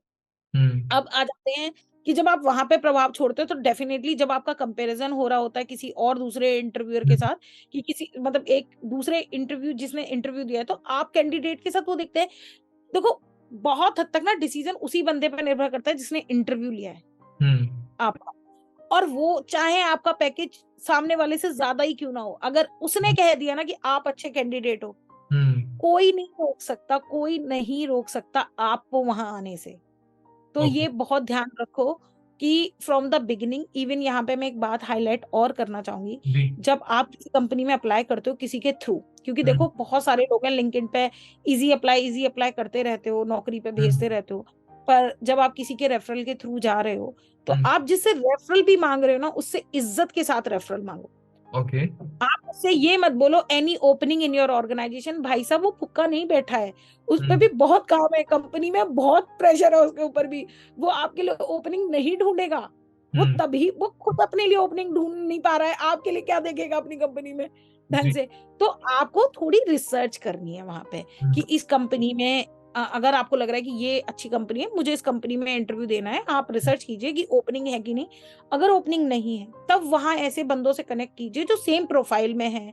तो उनसे आप क्या कह सकते हो कि यार आपकी टीम में कोई ओपनिंग है, या फिर एचआर से कनेक्ट करो कि आपकी करंट ऑर्गेनाइजेशन में क्या ऐसी कोई ओपनिंग चल रही है, और बहुत ही अच्छी मेल लिखो। मतलब मैं ये नहीं कह रही, आजकल तो बहुत एग्जाम्पल भी आ रहे हैं, हाँ जी, फॉर्मेट ऑफ द मेल कि how to ask opening in HR, ये सारी चीजें तो सर्च कर सकते हो ना यार। बिल्कुल सिंपल जैसे एक मेल फॉर्मेट बना लो कि hi this person X Y Z and hope you are doing a well, आप अच्छा कर रहे होंगे, एंड आपकी ऑर्गेनाइजेशन जो मुझे काफी मोटिवेट करती है, and I want to join that organisation because I am very enthusiastic because the goals at your organization and I have it for myself as a career। फिर उसके बाद आपको ये भी बताना है कि भैया आप क्यों अपने आप को महसूस करते हो कि आप उस कंपनी में जाने लायक हो, क्योंकि आपके कुछ स्किल सेट है और आपकी कंपनी भी इन्हीं स्किल सेट पे काम कर रही है, तो मैं फील करता हूँ कि मैं मैच कर सकता हूँ, तो थैंक्स फॉर द, अगर आप इन्फॉर्मेशन अगर आप कर सकते, तो वहां पे बंदे को लगेगा कि सीरियस है बंदा, वाकई अपनी जॉब ओपनिंग के लिए सीरियस। आप अगर ना मैसेज में, मुझे दिन में शायद 10 मैसेज आते हैं ये कहने के कि भाई any opening in your organisation please refer me, directly resume भेज देते हैं। ओके, पर थोड़ा इज्जत रखो, मैंने भी ये काम किया, ऐसा नहीं है, मैंने अपने ही कर्मों से सीखा है, मैंने भी किया ये काम पहले। But then I learn this thing कि भाई आप अगर किसी से कोई मदद चाहते हैं तो रेस्पेक्टफुली मदद मांगिए, ऐसा मत कीजिए जब आप खुद के लिए नहीं मेहनत कर रहे तो आपके लिए कोई मेहनत नहीं करेगा। अब ओके, आ जाते हैं जो आपने बात कही कि जो एक चीज कही थी कि जैसे इंटरव्यू दे रहे हो आप, वहां तक भी हो तो आप वहां पे स्टैंड आउट हो सकते हो क्योंकि आपने अपने इंटरव्यू में अच्छा किया। आप स्टैंड आउट हो सकते हो क्योंकि आपने जब रेफरल मांगा जिस बंदे से, उससे अच्छे से मांगा, तो वो भी एग्ज़ैक्टली, आपकी अप्रोच लगाएगा कि ये बंदा सही था यार, इसने मेरे से बहुत ही इज्जत से मांगा, आपकी रिस्पेक्ट बनेगी। वो building of the relationship, I would say that कि building of relationship is very important while you, कि जब आप इंटरेक्ट कर रहे हो, मतलब जब आपका ओके, इंटरव्यू प्रोसेस फ्रॉम जब रेफरल मांग रहे हो और जब तक इंटरव्यू दिया है, इवन एचआर से भी आप अच्छे से बात करो। मैंने बहुत लोगों को देखा है कि वो रिजेक्ट हो जाते हैं, वो बहुत बदतमीजी करते हैं। ओके, इवन मैं किसी का इंटरव्यू लेती हूँ, वो मुझे लिंक्डइन पे कनेक्ट करके पूछते हैं मेरा हो गया कि नहीं हो गया। सी, ये कोई तरीका नहीं है फॉलो अप लेने का। हुँ, यहाँ पे आपको क्या करना है कि चाहे आपका हो ना हो, आप एक एप्रिशिएशन मेल डालो कि भाई मेल मत डालो, एक मैसेज डालो, किसी मैं आपसे कनेक्ट हो रहा हूँ क्योंकि मुझे अच्छा लगा आपके साथ interview, hmm, might be I मैं रिजेक्ट हो जाऊं या ना हो जाऊं, मैंने कुछ सीखा है इस इंटरव्यू में, क्योंकि आप सीखते तो जरूरी हो। ये तो आप भूल ही जाओ, आप ये कहो नहीं नहीं मुझे नहीं सीखने को मिला, ऐसा कभी नहीं होता। मैं कह रही हूँ एक से घटिया इंटरव्यू में भी आप ये सीखते हो कि हुँ, आपको चाहे कोई सामने वाला कैसा भी है, आपको अच्छे से कैसे बिहेव करना है। तो ये मत सोचो कि आपको कुछ सीखने को नहीं मिला, तो आप हुँ, उसके लिए थैंक्स कहो, मत थैंक्स कहो, वो जो उसका नेचर रहा वो रहा उसका, आप तो अपना अच्छी तरह करो ना। हुँ, अब आ जाते हैं फॉलो अप बात पे कि आपको फॉलो अप करना क्यों है और कहाँ करना है। फॉलो अप सेम डे पे मत करो, बिल्कुल, फॉलो हुँ, अप करो नेक्स्ट डे पे। आपको क्या है, नेक्स्ट डे पे एक छोटा-सा मैसेज डालो अगर वो कि सी, और आप इमीडिएटली, और एक तरीका और बताती हूँ। आप जब इंटरव्यू दे लेते हो ना, अगर आपका दिन में इंटरव्यू है, तो आप जस्ट एचआर को ड्रॉप कर दो एक मैसेज हुँ, कि मैंने आपने जो इंटरव्यू शेड्यूल किया था, मैंने वो इंटरव्यू दे दिया है। हुँ, आपको कुछ नहीं पूछना है। हुँ, अब वो एचआर का काम है वहाँ से अपडेट लेना। अगर 1-2 दिन में आपके पास नहीं आता है, आप उसको बोलो कि जो भी पर्सन है कि सी एक्स वाई जेड, आप thank you for, I really want to, मैं आपको एप्रिशिएट कर रहा हूँ इस बात के लिए कि हुँ, आपने मेरा इंटरव्यू शेड्यूल कराया और इस पूरे प्रोसेस में मेरी बहुत हेल्प की। क्योंकि देखो एचआर भी तो हेल्प कर ही रही है आपकी कहीं न बिल्कुल, कहीं, तो आप वो सारी चीज़ें उसके लिए एप्रिशिएट करो, हुँ, उसको एक्नॉलेज करो वहाँ पे, एंड फिर उसके बाद पूछ लो कि भैया क्या आपके पास अपडेट आ गया है स्टेटस का? हुँ, अगर वो आपको खुद ही बता देगी पूछ के। अगर आ गया होगा तो ठीक है, नहीं आ गया तो अगर इवन अगर आप रिजेक्ट भी हो जाते हो ना, तब भी आपको अपना मूड खराब नहीं करना है। हुँ, वहाँ पे आपको यही शो करना है कि ठीक है, अगर नहीं हुआ कोई बात नहीं, better luck for a next time. जी, हम आपने जो भी प्रोसेस में मेरी हेल्प की उसके लिए thank you so much. Hmm, even आप मैं तो हमेशा ये भी करती हूँ कि मुझे रिजेक्ट भी कर देना, मैं तो भी उस बंदे के लिंक्डइन पे कनेक्ट करके उसको थैंक यू बोल के ज़रूर आती हूँ। हुँ, कि नो मैटर व्हाट आपने, तो मेरा क्या है वहाँ पे एक बिल्डिंग ऑफ द रिलेशनशिप है। वो हुँ, बंदा आज नहीं तो कल मुझे कभी अगर टकराएगा, क्योंकि भाई ये इंडस्ट्री ना बहुत गोल है, आपकी कोई भी हुँ, इंडस्ट्री टेस्ट कहीं टकराएगा ना तो उसको पता होगा कि ये बंदी रिजेक्शन भी अच्छे से हैंडल लेना जानती है, जी, या ये पर्सन अच्छे से रिजेक्शन हैंडल करना जानता है, तो वो चीज़ आपको रखनी है। इस तरह से आप स्टैंड आउट हो सकते हो ओके। और कैसे करना है। एग्जैक्टली, काफी सारे पॉइंट्स आपने इसमें बता दी। मैं थोड़ा सा इस चीज को कंक्लूड कर देता हूँ और समरी कर देता हूँ इसकी, कि किस तरीके से फॉलोअप लेना है और फॉलोअप लेने का भी एक प्रोफेशनल तरीका अपनाना है। डेस्पो हम्म। शो नहीं होनी चाहिए, और ये सबसे इंपॉर्टेंट चीज है। और रिजेक्शन अगर है तो वो एक, कह सकते हो कि लर्निंग है, बट कनेक्ट करना, ताकि उनको भी रहे कि जिन्होंने आपके साथ 15-20 दिन जो भी फॉलोअप किया, उनको भी एक रिस्पेक्ट मिले, क्योंकि वो ऐसा नहीं है, क्योंकि वो बहुत लोगों के साथ कनेक्ट करके एक ही टाइम पे इंटरव्यूज कराते हैं, बट उनको भी वही चीज पर्सन याद रहेगा जो उनको बाद में एक्नॉलेज करता है। तो ये कि सबसे बड़ा एक प्लस पॉइंट रहेगा। इस चीज को हम कंक्लूड किया।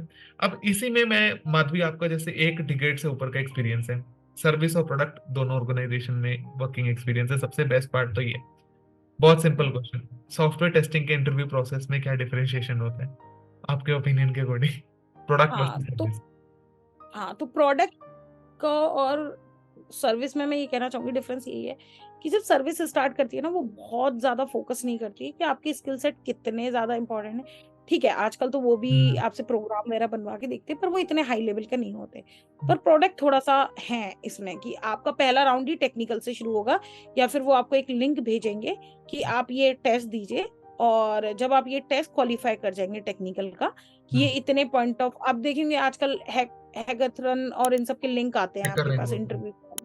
हाँ, तो वो आप पहले टेस्ट क्वालिफाई करेंगे वहां पे, उसके बाद वो आपका इंटरव्यू स्टार्ट होता है, हम्म। प्रोसेस होना। तो फिर उसके बाद वो बंदा आपसे लाइव प्रोग्राम बनवाएगा। बहुत हम्म। अच्छी अच्छी प्रोडक्ट कंपनी में तो कोडिंग पेयरिंग राउंड होता है कि 2 लोग काम कर रहे होते हैं। ओके। और एक जो आपको करना है जो दूसरी चीज की, और यहाँ पे ना मैं एक चीज हाईलाइट करना चाहूंगी, बहुत लोग नहीं जानते, जब आप हम्म। कोडिंग पेयरिंग राउंड दे रहे हैं ना, हम्म। आप एक तरह की ये लर्निंग कर रहे हो कि अगर भगवान ना करे कल को आपको यूनिट टेस्ट केस लिखने पड़े ना, आप वो भी सीख सकते हो।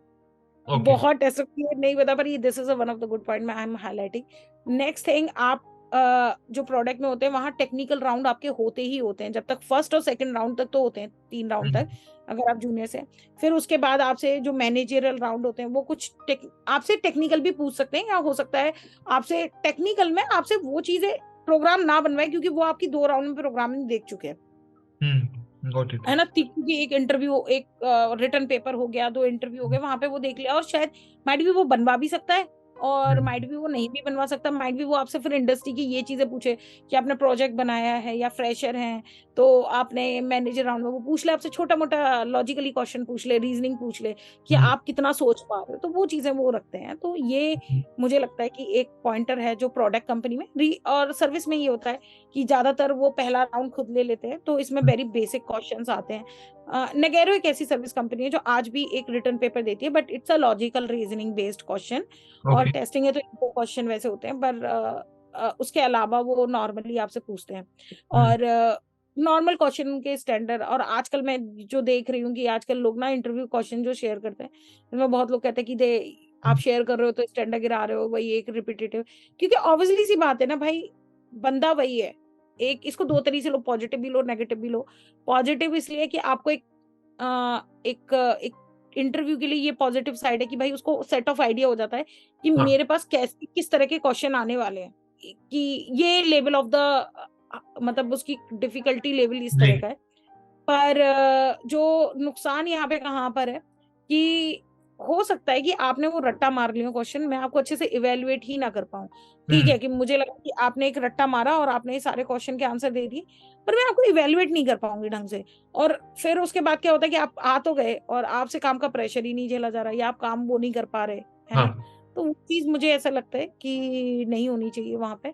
पर सेम टाइम पे मुझे ऐसा लगता है कि इंटरव्यू जो लेते हैं, हम्म। भले ही आपको ऐसा लगता है, पर मैं तो अपने क्वेश्चन सेट हमेशा चेंज करती हूँ। मैं तो हम्म। कोशिश करती हूँ कि मैं उस बेसिस पे बना सकूं। हम्म। ऑब्वियसली मेरे कुछ कॉमन क्वेश्चन तो है ही हैं जो मैं पूछती हूँ, बट उसके अलावा मैं थोड़ा बहुत चेंज करती हूँ। तो हर एक इंटरव्यूअर जो ले रहा है ना, हम्म। उसको थोड़ा बहुत तो चेंज करना चाहिए, और ये सोचना चाहिए, ये भी सोच ले कि उस बंदे को अगर पता है तो हम्म। फिर भी मुझे कैसे इवेलुएट करना है इस बंदे को।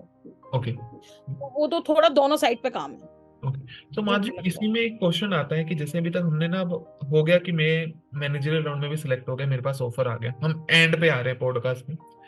आज से ना, कोविड से पहले ना, डेवलपमेंट को लेके बहुत होता था लिंक्डइन पे, I have 15 offers in my hand, ये कंपनी वो कंपनी, फांग कंपनी, बड़े बड़े हाइप हैं, सब कुछ है, पता नहीं इंटरनल रियलिटी हमें भी नहीं पता। अब उसमें क्या चीज होती है कि लोगों ने शोकेस कर दिया, तो ये चीज डेवलपमेंट में बहुत होती थी, टेस्टिंग में अब शुरू हो गई है ये वाली चीज भी। तो काउंटर ऑफर प्रोस है, कॉन्स है, क्या है, या बोन है, कर्स है, मैं इसके ऊपर आपका ओपिनियन जानना चाहता हूँ, क्योंकि आज के टाइम पे ये वाली जो पॉइंट है ना, ये बिगिनर्स में भी बहुत हो गया है, कि जिनको अभी इतना नॉलेज नहीं है उनके लिए इकोसिस्टम में एंट्री करना और सर्वाइवल ज्यादा जरूरी है, इंस्टेड की कि एक ऑफर लिया दूसरा लिया, ऐसे तो वो कभी जिंदगी में एक स्टेबिलिटी नहीं ला पाएंगे। तो मैं इसके ऊपर आपके रिच एक्सपीरियंस के अकॉर्डिंग भी परसेप्शन को जानना चाहता हूँ। हाँ, तो देखो दोनों चीजें, कोई भी एक चीज ना बहुत अच्छी बुरी, तो मैं तो ये मानती हूँ कि वो दोनों ही हो सकती है। हम्म। तो एक एग्जांपल देती हूँ आपको कि जैसे कि अगर किसी के पास ऑफर है कि हाउ, मतलब मेरा पॉइंट ऑफ व्यू ये कहता है जी। कि किसी के पास 15 ऑफर है, आप 15 ऑफर ले रहे हो ना, आप कभी सही कंपनी चुन ही नहीं पाओगे। ओके। ये मेरा पर्सनल एक्सपीरियंस कहता है, क्योंकि हम्म। अ, आपको क्या होगा, आपका माइंडसेट होगा कि भाई मुझे जहां से ज्यादा पैसा मिल रहा है आप ले लो, पर उसमें क्या हुआ कि आप एक घटिया कंपनी में जाके चले गए। आप हम्म। एक ऐसी कंपनी में चले गए जहां आपका सुकून ही छिन गया, जहां हम्म। आप कुछ सीख नहीं पा रहे हो, जहां आप फंस गए हो, आप ट्रैप्ड हो चुके हो। हम्म। और फिर आप दूसरी कंपनी छोड़ोगे, फिर लेकिन आप ये बात तो नहीं समझ पाए कि ये आपकी ही गलती थी कि हम्म। आपने इतने ऑफर में एक अच्छी कंपनी नहीं चुनी। जी। मुझे ऐसा लगता है कि जब आप एक ऑफर ले रहे हो, 1-2 ऑफर, 2-3 ऑफर लेने में कोई दिक्कत नहीं है, क्योंकि हम्म। इससे आपको थोड़ा-सा एक चांस मिल जाता है, क्योंकि आप छोड़ रहे हो, एक हम्म। ऑर्गनाइज़ेशन से दूसरी ऑर्गनाइज़ेशन में मूव हो रहे हो, तो ये आपका पूरा हक बनता है कि हम्म। आप एक बेहतर ऑर्गनाइज़ेशन में जाओ, क्योंकि जो आप देखो, आप किसी ऑर्गनाइज़ेशन को छोड़ते हो तो किसी वजह से छोड़ते हो ना, बिल्कुल।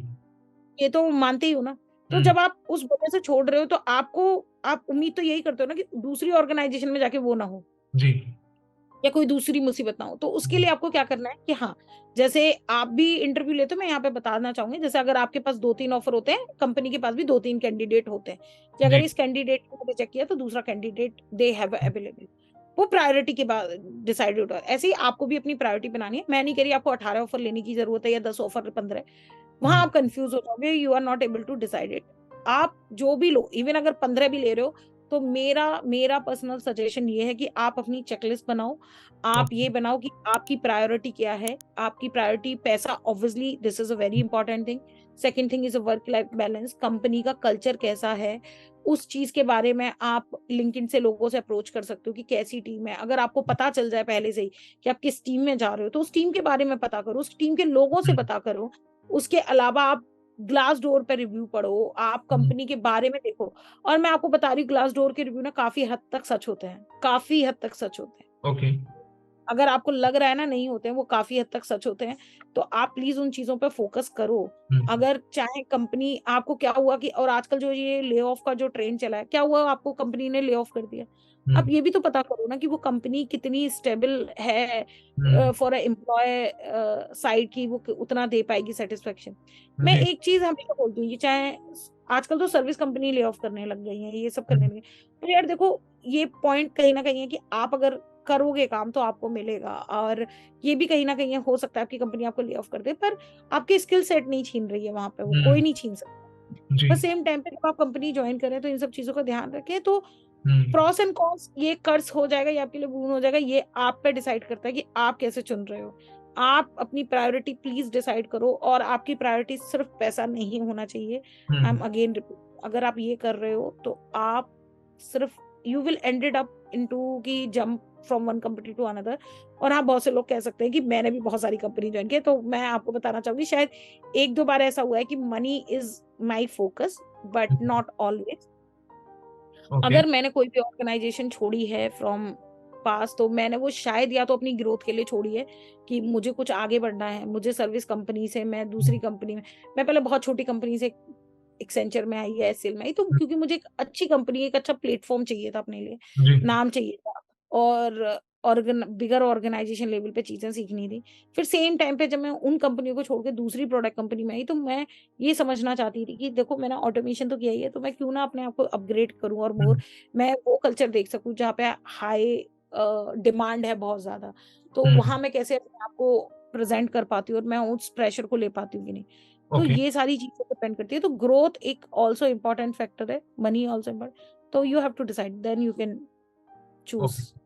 अब हमने ग्रोथ के ऊपर बात कर ली, स्विच के ऊपर बात कर ली, सबसे बड़ी चीज हमारे को ये पता चल गया कि बेस्ट प्रैक्टिसेस भी हमें क्या फॉलो करनी है, जैसे आपने बताया कि फॉलो अप लेना।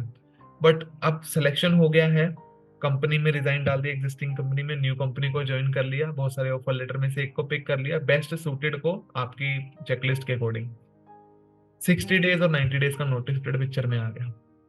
इसको कैसे हैंडल करना है? ओके, सो मैं आपको यहाँ पे एक चीज हाईलाइट करूंगी, जो आपने पहले कहा था कि आपका इंटरव्यू में रिज्यूम सिलेक्शन का एक बहुत बड़ा क्राइटेरिया आपका नोटिस पीरियड होता है। मैं यस। आपको बताती हूँ कि एचआर आपको रिजेक्ट इस बेसिस पे नहीं करती। एचआर सिर्फ आपको रिजेक्ट सिर्फ इस बेसिस पे कर रही है कि आपका नोटिस पीरियड क्या है। बस बेचारी के पास उनके पास सिर्फ एक यही है, यही आपका उनका रिफाइंड पॉइंट है, क्योंकि उनको मिला होता है कि उन्हें 30 डेज में बंदा चाहिए और 15 डेज में, और उसका रीजन बताती हूँ कि क्यों चाहिए उन्हें 30 डेज। वो क्यों वेट नहीं करते, क्योंकि उन्हें पता है आजकल ये ट्रेंड है कि आप बहुत सारे काउंटर ऑफर लेके बैठ जाते हो और उन्हें नहीं ज्वाइन करते, क्योंकि वो तो आपकी करंट सैलरी के ऊपर देंगे ना। दूसरा वाला एचआर आपकी जो अभी आपको मिल रहा है उसके ऑफर पे आपको ऑफर देगा, तो ऑब्वियसली उसका ऑफर कम हो जाएगा। और आपको वो 15 दिन का टाइम, 30 दिन का टाइम सिर्फ इसलिए देती है कि आप काउंटर ऑफर ना ले सको ज्यादा से ज्यादा। यही एक रीजन है, और आपको ये समझना पड़ेगा।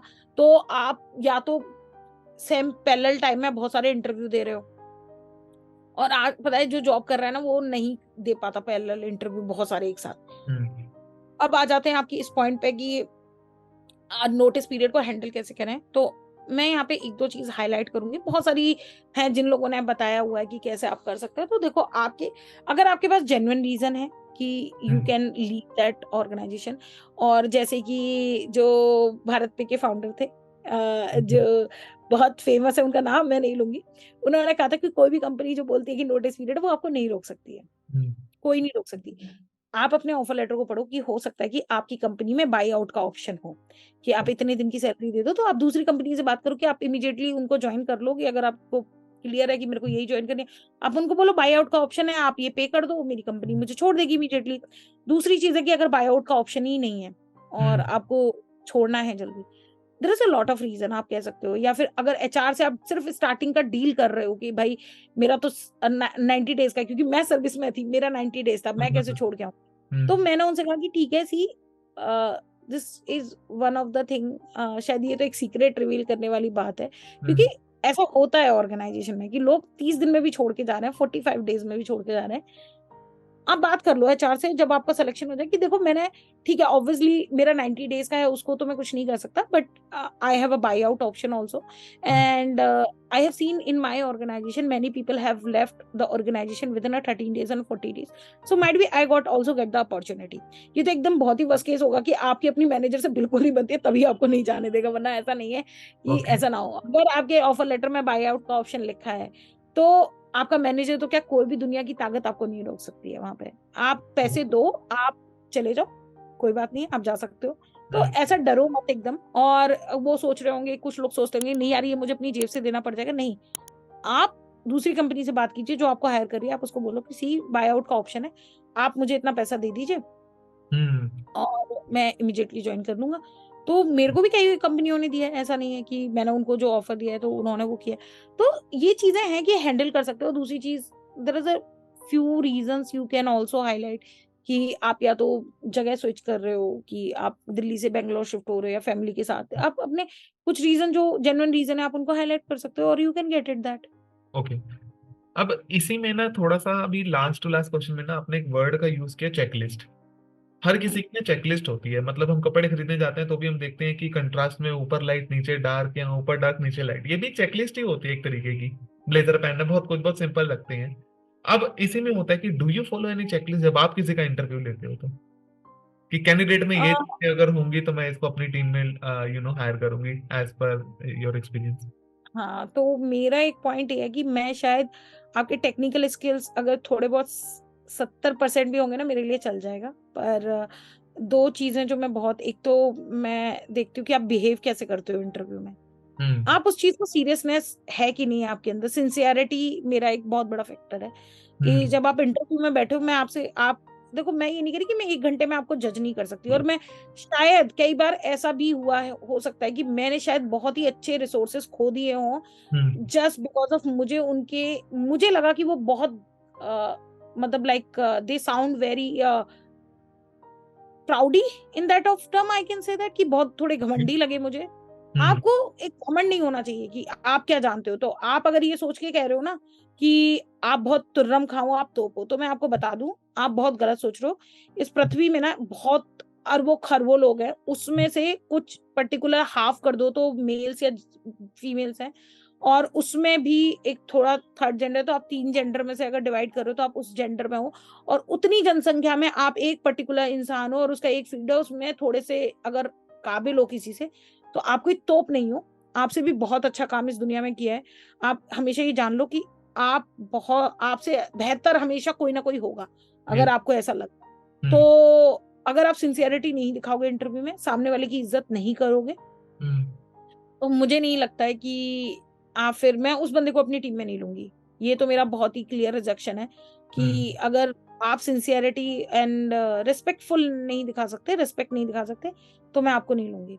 ये तो मेरा एक बहुत ही बड़ा रिजेक्ट पॉइंट है। सेकंड थिंग इज, मैं देखती हूँ कि बंदे में क्यूरियोसिटी कितनी है या ऑब्जर्वेंट कितना है। अगर इवन मैंने कई बार बंदों को सिर्फ इसलिए भी हायर किया है कि मुझे लगा कि नहीं यार, बंदे ने बहुत ही सोचा कि उसने अपनी जिंदगी के लाइफ एक्सपीरियंस लिए और उसने कहा कि नहीं, मैं ये इस चीज से ये गैस लगाती हूँ। देखो बहुत सारे कहते हैं ना कि मैंने बस गैस किया है इसको। मेरे इंटरव्यू में एक चीज होती है, मैं उससे पूछती हूँ कि भाई तुमने गैस कहाँ से किया है। Got it. मैं उसको ब्रेक डाउन करती हूँ, मतलब top down to approach, and फिर उसके बाद मैं सोचती हूँ कि इस बंदे ने इस चीज को यहाँ से लिंक किया है, तो सोचो वो कितना ऑब्जर्वेंट होगा कि उसने वो बात लिंक की है। तो मैं वो चीज देखती हूँ कि उसकी ऑब्जर्वेंट पावर कितनी अच्छी है, तो वो चीज है मेरे मेरे लिए चेकलिस्ट है। हाँ, 70% स्किल्स मायने रखते हैं। मैं ये भी देखती हूँ, मेरे लिए कोडिंग में शायद वो कोड लिख पाए ना लिख पाए, पर how he is writing a code, अगर वो सीनियर है और वो क्लास का नाम तरीके से नहीं लिख रहा है या मेथड का नाम तरीके से नहीं लिख रहा है, मेरे लिए बहुत डिसअपॉइंटेड होता है, क्योंकि मुझे लगता है बीइंग अ सीनियर आपको ये सारी चीजें याद रखनी चाहिए। आप Got अगर it. यही चीजें याद नहीं रख सकते, how you will teach your juniors. आपके ऊपर एक बहुत बड़ी रिस्पॉन्सिबिलिटी आएगी, तो वो चीजें मेरे को मायने रखती हैं। उसके अलावा आप कितने इंथुसियास्टिक हो, और दूसरी चीज मैं ये हमेशा अपने इंटरव्यू में हाईलाइट करके जाती हूँ। अगर मैंने किसी का इंटरव्यू लिया और सेकंड उसका भी एक और राउंड होना है, तो मैं क्या करती हूँ, मैं उसके लिए हमेशा कुछ पॉइंटर्स छोड़ के जाती हूँ। जैसे मुझे लगता है कि उसने इन चीजों के आंसर सही नहीं दिए, जी. पर मैं उसको बोल के आती हूँ कि ये पढ़ के आना नेक्स्ट राउंड में। तो मैं अपने नेक्स्ट राउंड के बंदे के पर्सन को ये हाईलाइट करती हूँ कि आप जरा इससे इन बारों में जरूर पूछिएगा। तो मैं ये देखना चाहती हूँ कि उसके अंदर वो है भी कि नहीं, कि वो आगे उन चीजों को प्रिपेयर करके आ रहा है कि नहीं आ रहा है। तो वो एक बहुत बड़ा चीज है जो मेरी चेकलिस्ट तो यही कहती है। बाकी तो सब फाइन है। बाकी तो स्किल्स, नॉन स्किल्स, वो सब आप ट्रेन कर सकते हो किसी भी पर्सन को, मुझे ऐसा लगता है। Okay. So, एकदम देखा तो फिर कुछ नहीं। ट्रू. सो माधुरी, ये क्वेश्चन जो है इस पर्टिकुलर पॉडकास्ट का लास्ट क्वेश्चन है, जिसमें हमने बहुत सब चीजों को डिस्कशन कर लिया। बट इस पॉडकास्ट के आखिरी क्वेश्चन में मैं आपके इतने रिच एक्सपीरियंस के अकॉर्डिंग आपके टिप्स को जानना चाहता हूँ, जो आप हमारी ऑडियंस को देना चाहते हो कि अगर किसी भी पर्सन को सॉफ्टवेयर टेस्टिंग के इंटरव्यू को क्रैक करना है in any of the way, pre condition ये है कि पर्सन मेहनती होना चाहिए और उसने पहले पढ़ा होना चाहिए कि उसको करना क्या एक्चुअल में। अप्लाई करने का प्रोसेस आपने बता दिया, सब कुछ कर दिया, बट कोई ऐसी खास टिप जो आप अपने एक्सपीरियंस के अकॉर्डिंग देना चाहो ताकि वो गेम चेंजिंग हो सके वहां पर। तो देखो, मेरी सबसे पहली टिप सबके लिए ये है, ये हम्म, कि आप कोई भी करियर चुन रहे हो, नो मैटर व्हाट, आपको उसमें इंटरेस्ट है भी कि नहीं है, ये बहुत बड़ी चीज है। क्योंकि देखो, आपको उस करियर के साथ काफी टाइम बिताना है जी. ना। तो आप ये सोच समझ के डिसीजन लो कि आप किसी डिसीजन में जा रहे हो। हाँ, ये एक आपको बहुत लगता होगा कि सॉफ्टवेयर टेस्टिंग बहुत लोग थोड़े मीन नजरों से शायद देखते हो, पर एग्जैक्टली. मैं कह रही हूँ ये बहुत अच्छा ऑप्शन है आपके लिए। क्योंकि बीटेक में ये हाल था कि डेवलपर की जॉब नहीं लग रही थी, तो आपको एक ऐसा प्लेटफॉर्म मिला है, एक और सेक्टर मिला है जहाँ पे आप अपना हुनर ट्राई कर सकते हो, जहाँ पे अगर आप थोड़े कम टेक्निकली साउंड करते हो। सेकंड चीज ये भी है आपके लिए जो बेहतर है, कि आप पहले अगर मैनुअल में भी आप फंक्शनल धीरे धीरे स्टार्ट कर सकते हो। आपके पास एक जॉब के कुछ पैसे आ गए, आपके पास रिसोर्सेज आ गए हैं धीरे धीरे, फिर आप अपने आप को अपग्रेड कर सकते हो, स्किल कर सकते हो, और आप एक टाइम के बाद ये भी डिसाइड कर सकते हो कि आपको नॉन टेक्निकल लाइन में जाना है, नहीं टेक्निकल लाइन में जाना है। नॉन टेक्निकल में जाना है, प्रोजेक्ट में चले जाओ, प्रोजेक्ट मैनेजमेंट है, प्रोडक्ट मैनेजमेंट है, आप उस लाइन में जा सकते हो। टेक्निकल लाइन में जाना है तो आप डेवलपर की तरफ भी जा सकते हो, या फिर ऑटोमेशन टेस्टर बन सकते हो। ओके. आप कुछ भी ऑप्ट कर सकते हो अपने लिए, और आपको लग रहा है, और मैं आपको आज भी बोल रही हूँ, अगर आपको एक मोमेंट ऐसा लग रहा है ना कि ये करियर मेरे लिए नहीं है, तो छोड़ दो। बिल्कुल. हाँ, मैं ये नहीं कह रही कि पैसे मत इकट्ठे करो, थोड़ा इमरजेंसी फंड इकट्ठा करो, इंटेलिजेंसी से करो, कुछ इकट्ठा करो, फिर उसके बाद छोड़ के वहां करो जहां तुम्हारा इंटरेस्ट है। क्योंकि सी, जॉब एक ऐसी चीज है जिसे मैं मानती हूँ कि उसकी आपको इज्जत करनी चाहिए। मैंने भी किया है ये, मैंने बहुत लोगों को देखा भी है कि बहुत लोग ना अपनी जॉब को बहुत कर्स करते हैं कि मेरी जॉब बहुत घटिया है, मेरा मैनेजर बहुत घटिया है, मेरी कंपनी बहुत घटिया है। पर आप एक बात समझो, चाहे शायद स्ट्रगल होंगे लाइफ में, होंगे, मैं मानती हूँ किसी की कंपनी में हर चीज सही नहीं होती, पर आप एक बात सोचो, वो जॉब ना आपको खाना दे रही है आपकी प्लेट में और आपके घर वालों की प्लेट में। अगर आप उसकी रिस्पेक्ट नहीं करोगे तो मुझे नहीं लगता कि फिर आप कुछ कर सकते हो। कि मैं ये मानती हूँ कि जो हमारे धर्म में सिखाया जाता है कि सरस्वती माँ एक बार तो आपकी जीभा पे बैठती है दिन में, जी। तो पता नहीं क्या कि जब आप जो बोल रहे हो और वो वैसा ही हो जाए आपके साथ, तो आपको हमेशा अपने वर्ड पॉजिटिव ही रखने चाहिए। ठीक है, प्रॉब्लम आ सकती है, आप उन्हें रिजॉल्व कर सकते हो। ये एक और चीज है जो मैं टिप्स देना चाहूंगी। थर्ड चीज, जब भी आप इंटरव्यू की तैयारी करते हो, रेदर देन बहुत सारा नॉलेज सेव कर करके रखते हो ना कि ये वाला आर्टिकल रख लूं, ये इंटरव्यू क्वेश्चन रख लूं, ये स्टार्ट एक्शनिंग। जब भी मैं कभी इंटरव्यू स्टार्ट करती हूँ, मैं प्रोग्राम बनाना शुरू करती हूँ। Please start with that. अगर आप ऑटोमेशन में हो तो आप अपने प्रोग्राम बनाना शुरू करो, रोज एक टॉपिक पढ़ो जावा का, अपनी बेसिक क्लियर करो। क्योंकि देखो, आप बेसिक रोज नहीं पढ़ रहे हो, पर आप बेसिक भूल सकते हो, तो आप वो बेसिक अपनी रिफाइन करो अपने स्किल्स को। उसके बाद आप अगर फंक्शनल हो तो टॉपिक्स पढ़ना शुरू करो। देखो, आप अपने उस फंक्शनल में ऑटोमेशन कैसे ला सकते हो, उस रिपीटेटिव टास्क को कैसे चेंज कर सकते हो। तो वो सारी चीजें आपको कहीं ना कहीं स्टार्ट प्रोसेसिंग दैट, तो आप हाईलाइट कर सको अपने आप को। दीज अब उसके बाद जो मेरे को लगता है अदर टिप्स जो मैं अपनी फॉलो करती हूँ टॉपिक्स पढ़ने के अलावा, मैं ये बहुत ध्यान रखती हूँ, soft skills also I practice. Okay. It just not, आपका सिर्फ यही नहीं है कि आपने हार्ड स्किल पढ़ लिया कि आपको स्किल आ गया, टेस्टिंग आ गई, ये नहीं।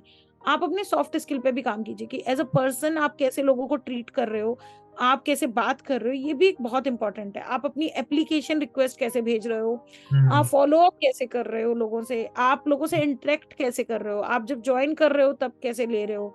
तो वहां पे चीजें आपको करना बहुत जरूरी है। तो ये एक चीज मेरे को लगता है कि बहुत। और लिंक्डइन पे तो मैं सबको कहूंगी, अगर आपको कनेक्शन बनाने आप करो।